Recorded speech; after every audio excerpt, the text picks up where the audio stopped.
Servant of God. Sa MX3, dito ako bilib. Mahalagang paalala, ang MX3 capsule ay hindi gamot at hindi dapat gamiting panggamot sa anumang uri ng sakit.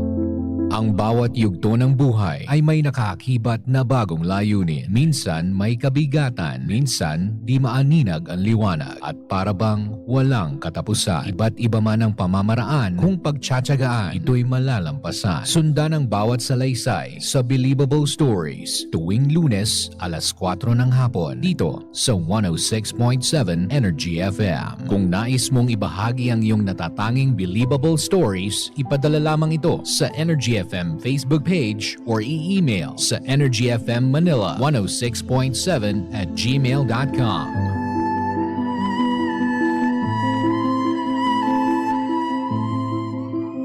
Maglaro sa Bingo Plus app para tuloy-tuloy ang premyo at saya. At malay mo mapanalunan mo pa ang jackpot prize sa first online live stream bingo sa Pinas. Bingo Plus, bingo sa saya, plus sa panalo. Gambling is for 21 years old and above only. Gambling can be addictive. Learn when to stop. Huwag mo sabihin radyo. Huwag mo sabihin radyo. Sabihin mo. Sabihin mo.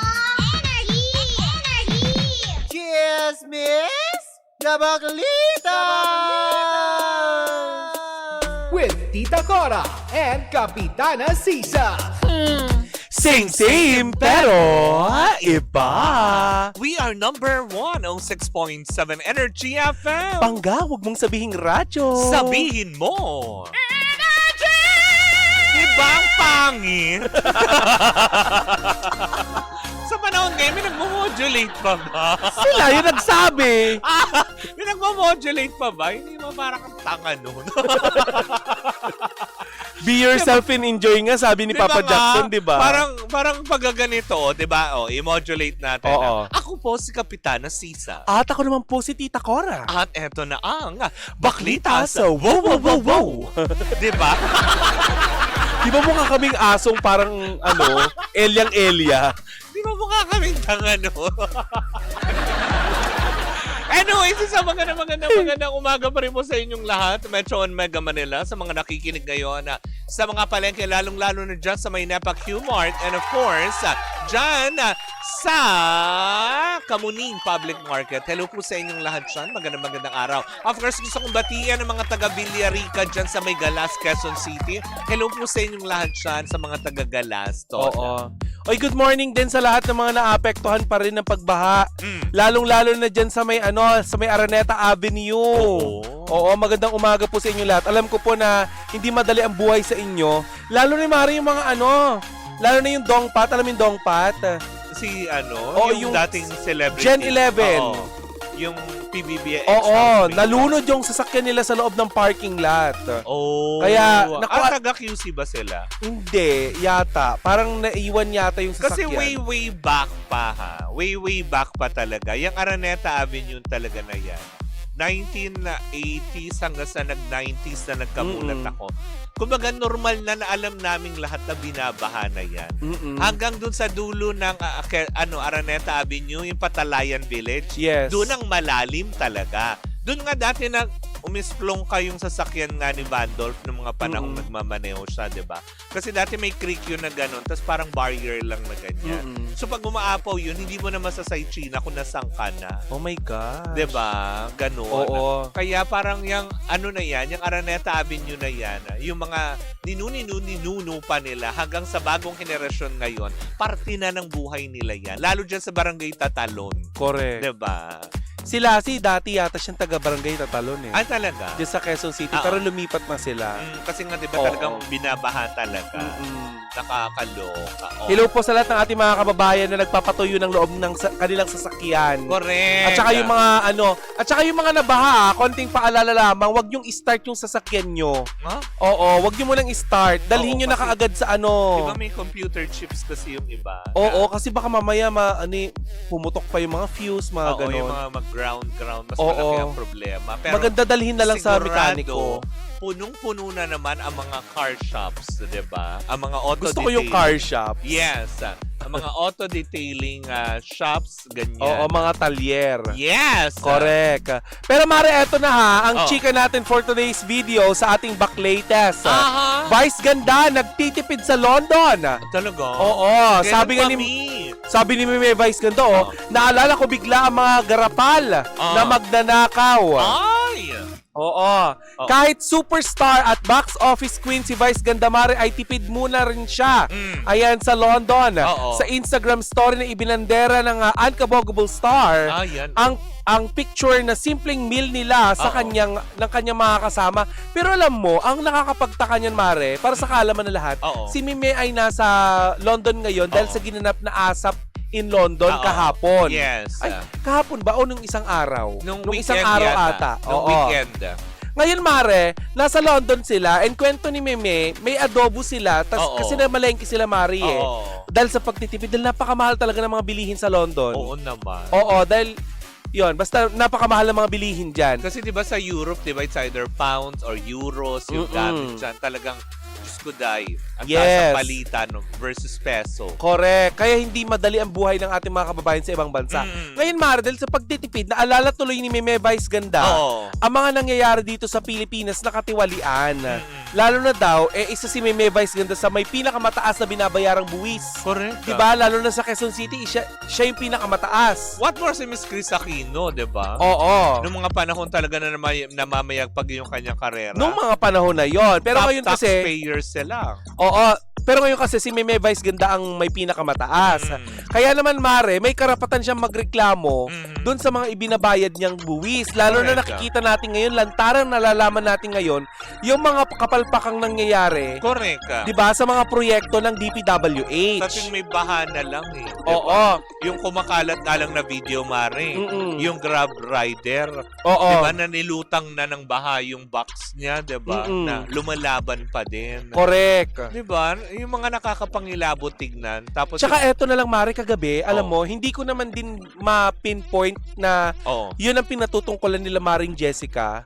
Pero meron kagabing Soho? ipinalabas sa Oo. Jessica Soho, Oo. ayan sa KMJS, na nakapagpaaral siya ng napakarami niyang anak at napagtapos niya. Oo.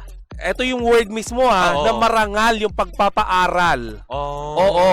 Na hindi nangungurakot. Oo. Na hindi nagnanakaw sa kaban ng bayan. Oo. Hindi man nila tahasang sinabi yon, Oo. pero Mare, parang yun yung pinatutungkulan kasi hindi natin maiiwasan na mai-connect ito, Mare, dahil ang lahat ng mga tao ngayon, especially yung may mga platform, ay ginagawa nila itong parang Avenue. paraan Oo. upang nang sa ganon ay maipahayag nila ang kanilang pagkadismaya sa mga nangyayari ngayon sa ating buwis. Kaya nga, 'di ba? Buti na lang may may social media. Hoy, pero ang hindi ko kinaya, Mare, 'di Oo. ba, na na i-issue nga yung si ano bang pangalan nun? Yung si Claudine? Claudine Ko. Oo. 'Di ba may may pahayag na siya? Hindi man natin matukoy kung siya talaga 'yon. Oo. Pero sinabi niya doon, Mare, na wala daw siyang utang na loob or yung pamilya niya sa mga Pilipino. Actually, ngayon sa social media, ang hirap mo na din paniwalaan kung talaga bang sinabi niya yon or Oo. baka meron na namang gumawa, no? Kasi 'di ba, hindi lang naman sa mga ordinaryong tao nangyayari yan. Sa mga artista, madalas ganyan, 'di ba? Na kunwari sinabi nito yung ganyan, yung pala hindi naman galing sa kanya, tapos may mga verified account pa. 'Di ba yung mga gano'n na Kagaya ni Pokwang. 'Di ba may lumabas siyang pahayag na kukunin na daw niya Yung yung kay anak ni Tali. Tali? Oo, yung diba? anak ni So, Bossing Vic. Oo, yung mga ganyan. So, parang ang hirap din paniwalaan, 'di ba? Pero kung totoo man na nanggaling talaga sa kanya. Kasi sabi niya, Mare, like, hello, wala kaming utang na loob sa mga Pilipino, okay? Yun ang sabi niya. Tapos, Oo, tapos yung mga daw, Mare, yung mga proyekto na na nakukuha ng pamilya niya ay pinagtatrabahuan. yan ba yung binabayaran sila ng gobyerno? Oo. Yung mga projects na nakukuha nila. Kung maalala natin, Mare, may kukunik ko na, yaman din lang na pag-uusapan natin yan. Kasi last year, Mare, usap-usapan, if I'm not mistaken, last year yun. Oo. Yung nagkaroon sila ng chance na kumain sa isang mamahaling kainan dyan sa BGC. Tapos dumaan, parang 100,000 ang presyo nung kinain nila. Oo.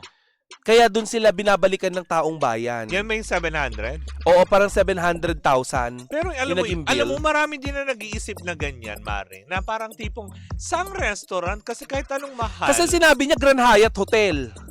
Doon? Oo. So ano, pinasaran niya yung buong ano? Kayo umabot ng ganong kalaki? Hindi ko alam. Parang kumain naman tayo dun, pero parang wala naman ganun kamahal na diba? kainan. Kasi parang, maski naman yung iba napapaisip paano umabot ng 700? Ano kinainan niya? Lahat unless sa abroad ka. Alam mo kung bakit siya nabash na malala doon? Oo. Lalo nung sinabi niya na ipapabayad daw niya sa tatay niya yung kakainin nila. Oo, may ganun. Wow. Oo. 700,000. Diyos ko, ilang pamilya ng ano no? Correct. Diba? Alam mo, gusto ko basahin ko yung mga komento ng mga ng mga netizen kay Claudine.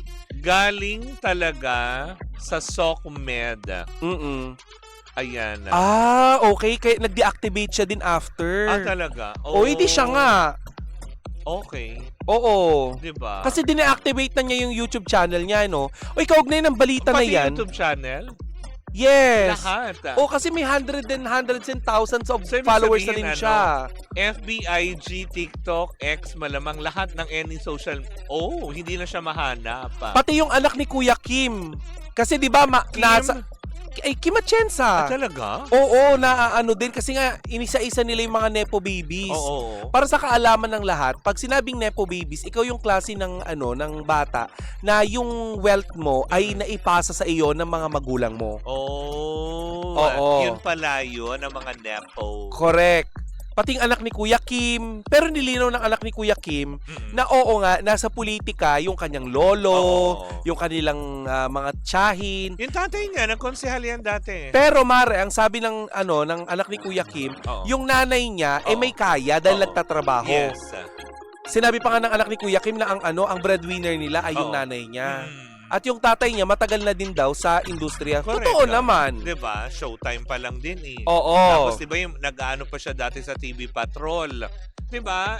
Imposibleng wala rin naman silang naipundar. Pero ang kinalulungkot ko lang din dito, kasabay din ng mga Nepo babies na ito, ay yung anak ni Dan Fernandez at Sheila Israel. Isa pa yan. Nadadamay din kasi ewan ko anong flex tong bata. Kaya nga. 'Di ba? May Pati anak ni Mayor Isko Moreno, si Joaquin. si Joaquin. Oo. Parang, yun medyo naman ako. Kasi, parang si Joaquin, wala akong masasabi. Lalayo pa ba tayo, Mare? Di pati yung anak, syempre pati yung yung ating congressman Sandro Marcos. Inaano din nila, na Nepo babies daw.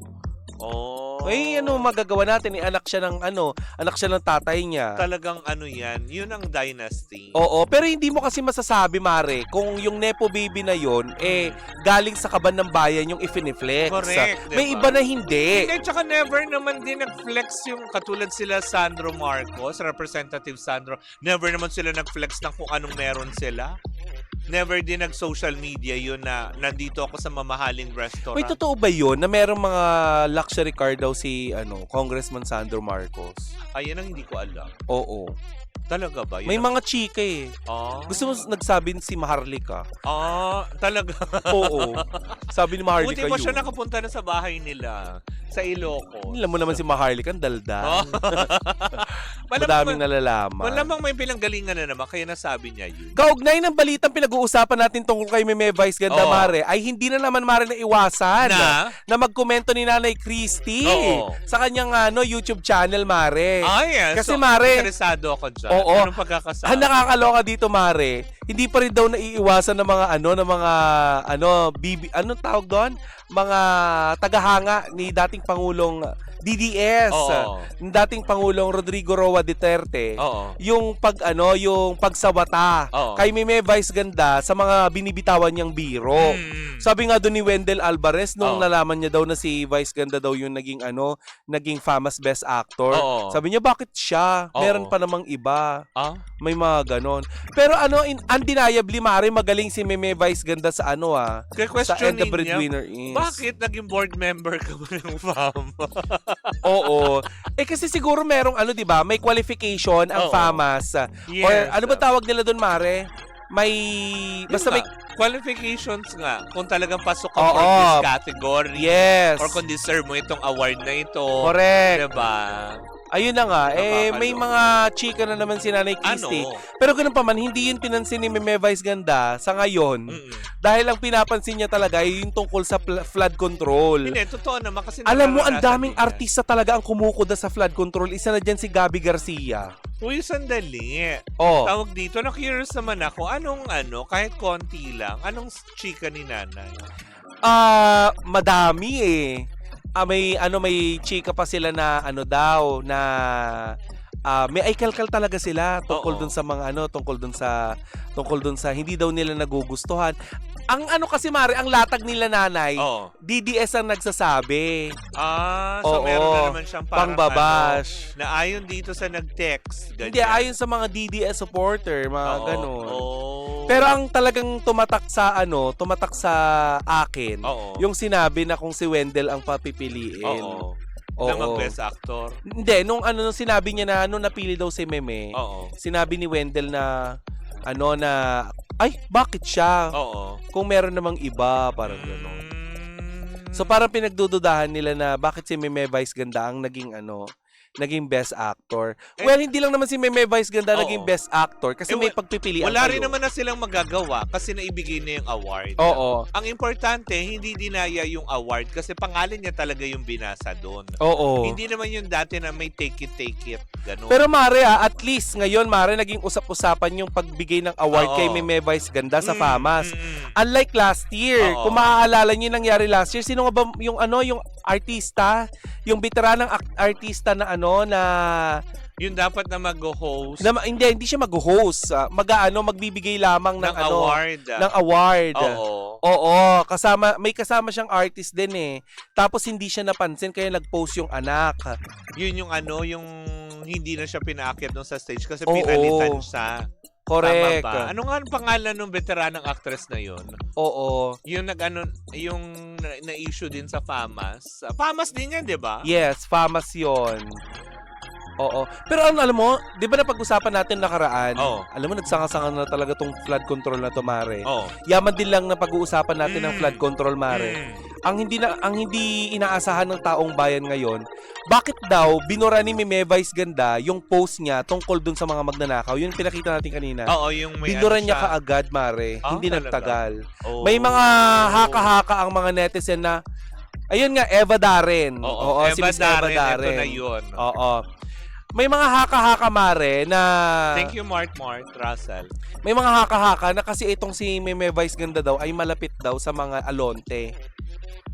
Oh. Oo. Kasi di ba parang naging alaalaga din yung isa sa mga hashtag dati, si Ronnie. Si Ronnie. Diba Hindi naging natin sure eh. Hashtag ba? Pero ang alam ko, Mare, nakakasama ni Meme Vice Ganda yang si Jel Alonte. Oh. At saka yung jowa niyang si River. Oh. River Joseph. Oo. Kasi kung maaalala mo, Mare, may mga chika si Meme Vice Ganda sa interview Mm. na nakakachikahan niya daw talaga yan si River Joseph even before pumasok siya sa PBB. Okay. Yun nga yung nabanggit niya dati na hindi naman sila, sa live niya sa TikTok, na hindi siya masyado nagkaroon ng pagkakataon na makilala si Isnir. Kasi Oo. ang mas kilala niya si River Joseph. Okay. Tapos nakikita sa mga photos na minsan may time dati na lumabas dati Mm. si River Joseph kasama sila Meme Vice Oo. Ganda at saka yun si Jel Alonte. Kasi 'di ba bago pa man din mag-PBB, nag-artistahan na talaga si Oo. si River. Pero Mare, alam mo Hindi nga lang napapansin. correct, hindi masyadong na-expose. Naha-highlight. Mm-mm. Oo. Pero Mare, alam mo etong hindi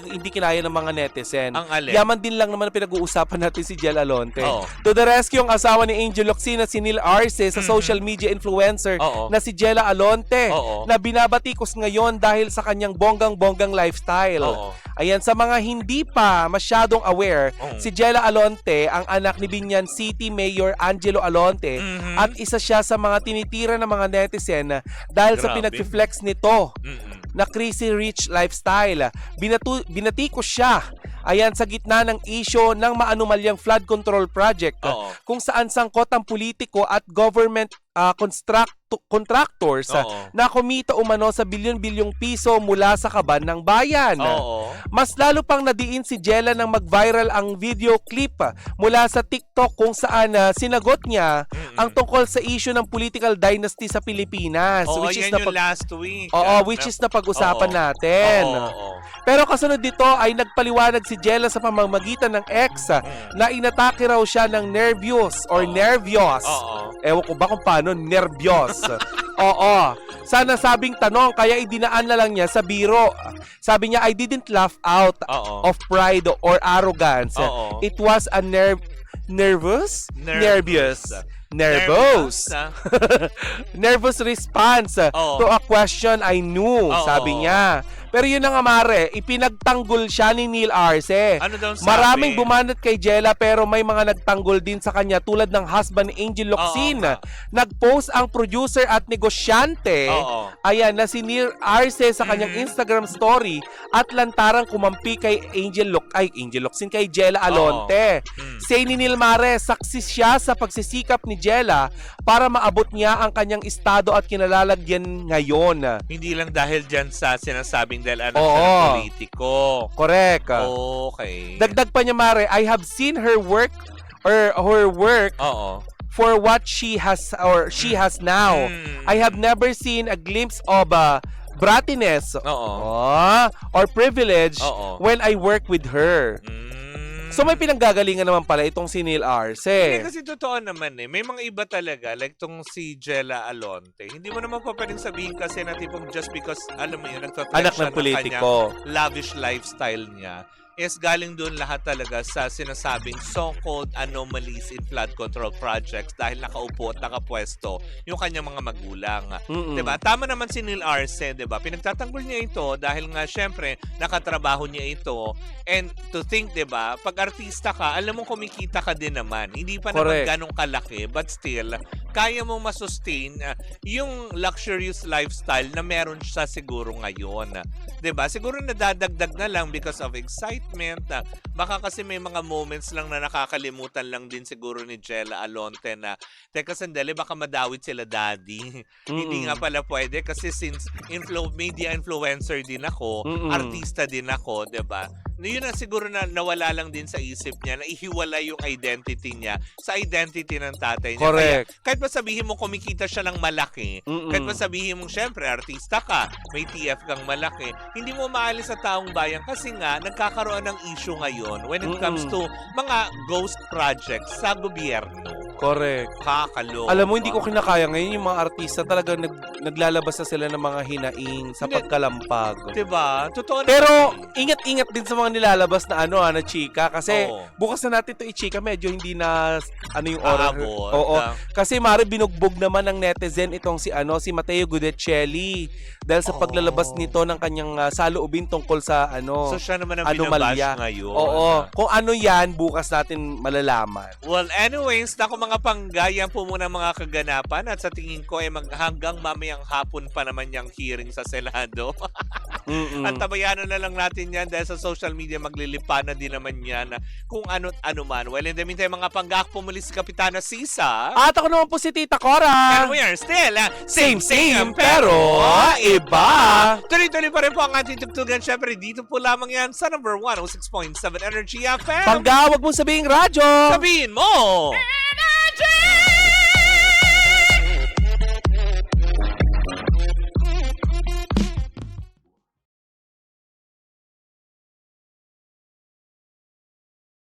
Hi Pangga! Ako po si Gandang Kara and don't forget to follow us sa lahat ng mga social media platforms namin at Energy FM 106.7 sa Facebook, sa Twitter, Instagram, YouTube, and TikTok. At samahan mo na rin ako sa aking programang Hot Stories na lagi po akong live 12 noon hanggang 3 p.m. sa TikTok Live or sa Facebook Live. Ako po ay nag-iisang chicks ng radyo, si Gandang Kara.